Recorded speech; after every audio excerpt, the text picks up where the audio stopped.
त्रिभुवनी पंचायत की इस पावन धरती पर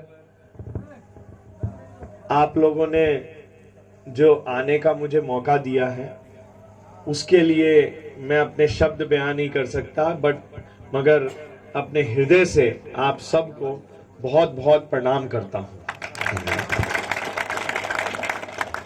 मंच पे विराजमान अभय सिंह जी, इनका मैं खास तौर से और ब्रिज बिहारी यादव जी का मैं धन्यवाद करूंगा कि आज मिलने आए मेरे से और मुझे बोला कि सारे लोग मिलना चाहते हैं, तो हमने कहा कि चलिए अभी चलते हैं। मगर बिना प्रोग्राम के, बिना प्लान के आज ये कार्यक्रम रखा गया और इतनी भारी तादाद में आप लोग आए, उसके लिए मैं अपने हृदय से आपका आभार मेरे पे चढ़ गया है, भार चढ़ गया है। और मैं क्षमा भी चाहूंगा कि आने में जो विलंब हुआ, क्योंकि आना तय नहीं था, आज ऐसे ही कार्यक्रम रखा गया, तो उसमें जैसे ही बाहर निकले तो बहुत सारे लोग, जो अब आप तो जान ही रहे हो चुनाव का टाइम है, किसी को नाराज नहीं किया जा सकता, जो भी लोग आते गए सबसे मिलते गए, बात करते गए और उसी वजह से विलंब होता गया। उसके लिए मैं बहुत बहुत आप लोगों से क्षमा मांगता हूं आने में जो विलंब हुआ। मंच पे शमशाद अंसारी जी, अख्तर अंसारी जी, भीषुण राम जी, राहुल खां जी, क्षमा चाहूंगा, ठीक है ना।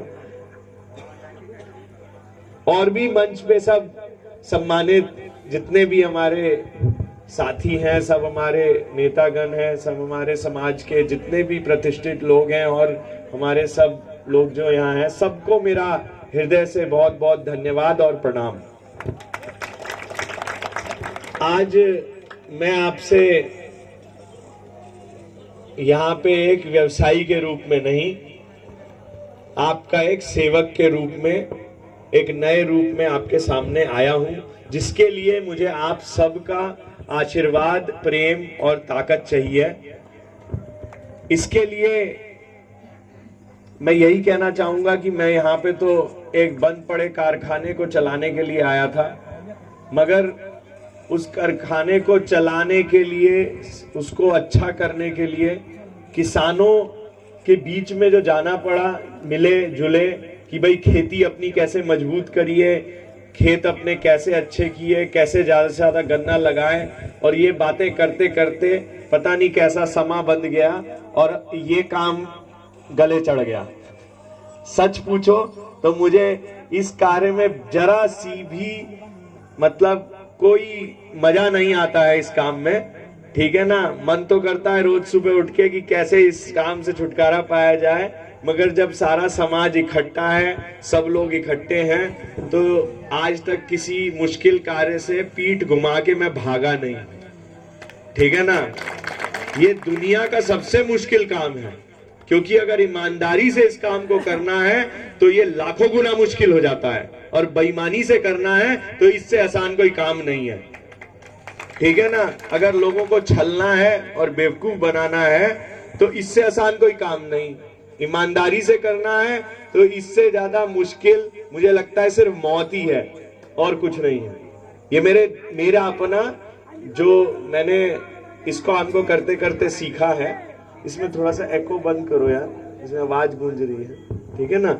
इसमें जो काम आज जो जिम्मे मिला है उसमें यही है, मैं पूरा एक एक पंचायत में जा रहा हूं, सबसे मिल रहा हूं, तो जो मैंने आज देखा है कि लोगों के जिस तरीके से एक बहुत बड़े संगठन ने, जिसको एनडीए का संगठन कहते हैं, उन्होंने इस प्रकार का निर्णय लिया जो लोग जिसकी अपेक्षा नहीं कर रहे थे।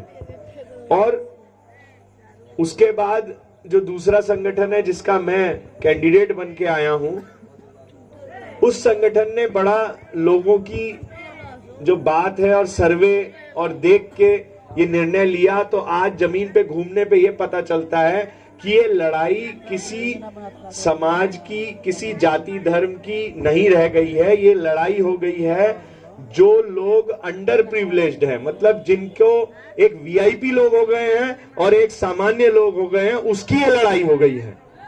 बात समझने की कोशिश ये करनी है कि जिस तरीके से भारतीय जनता पार्टी चल रही है कि भाई बिल्कुल अपने हिसाब से डिक्टेटरशिप में चलना है। आज जो खाद है वो 300-400 रुपए से 1200 रुपए हो गई है। जो खेती करता है आदमी, उसका हर चीज का डीजल, तेल, लेबर, जो चीज है सब चीज महंगी हो गई है। और जो उसका जो इनकम है वो इस हिसाब से नहीं बढ़ रही है।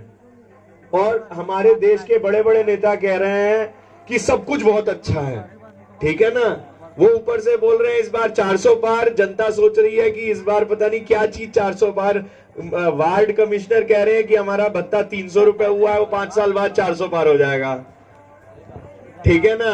कोई सोच रहा है 400 पार, पता नहीं क्या चीज कह रहे हैं। और एक बड़े हमारे प्रदेश के नेता हैं, वो तो बोल रहे 4000 पार कह रहे, नहीं कह। तो उनको यही नहीं पता है क्या चीज पार करनी है, बस पार पार कर रहे हैं। एक दिन हम सबको पार करा देंगे, है। तो ये लड़ाई जो लोग वीआईपी हैं और जो लोग सामान्य हैं, वो लड़ाई हो गई है जो जमीन पे मैं देख रहा हूं कि बड़े बड़े लोग कह रहे हैं कि सब कुछ ठीक है और जो सामान्य लोग कह रहे हैं कि उनको समझ